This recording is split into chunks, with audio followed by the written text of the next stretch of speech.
Əzizləyicilər, bugünkü avtomobilimiz 2011-ci ilin Chevrolet Cruze'dur. Deməli, avtomobildə belə bir problem var ki, avtomobil işə düşəndən sonra başlayır əsməyə.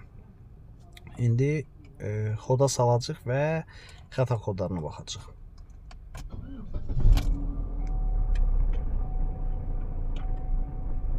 Əməlli başda avtomobildə əsmə var. Deməli, kompüterə salmışıq, avtomobildə P0011 xəta kodu var. Intake Camshaft Position System Performance.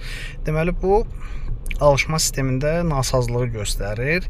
Qeyd eləyək ki, avtomobildə vanuslar dəyişib, amma avtomobildəki problem qalıbdır.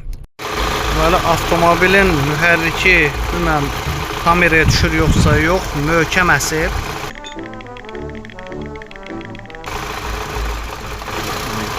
Hətta sönmək belə istəyir. Vanuslar dəyişirilibdir. Biz də indi bunlarla bunun yerini dəyişdik. Yenə də xəta kodu girişi verir. İndi biz dirsəkli valın sensorunu yoxlayacaq və sizlə bölüşəcəyik. Osiloskopu qoşmuşuq giriş sensoruna.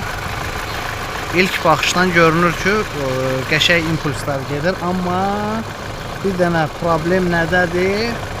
Yuxarı impuls 5 voltdur, amma aşağıdakı 1.32.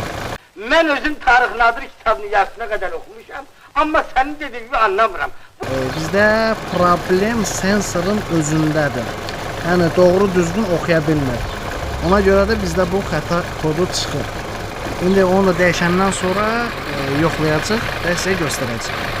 Yeni orijinal sensor qoyulubdur. Biri qoyulmuşdu, işləmədi. İndi yeni orijinal sensordur. Avtomobil sirkələnmir. Bizdə də siqnalın amplitudası 5-dən 0-a enir. Bu da burada və minimum. Avtomobildə problem dirsəkli valın sensorudur.